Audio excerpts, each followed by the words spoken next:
नमस्कार दर्शक बंधु आज प्रश्न एक क्या एशियार आलोक कहुए।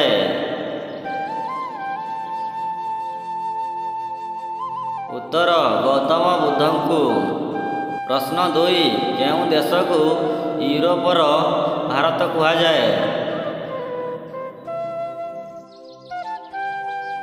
उत्तर इटाली देश को। प्रश्न तीन झील मानकर केउं जिनिस सबुबेले बढ़ी थाए।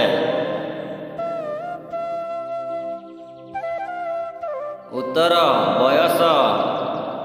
प्रश्न चारि गौतम बुद्धଙ୍କ मृत्यु केउंठी होइतिला।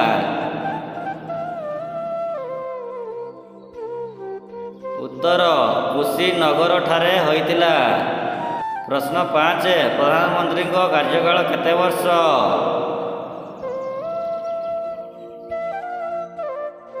उत्तर 5 वर्ष।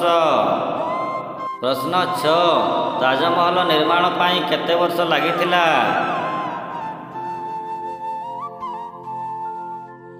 उत्तर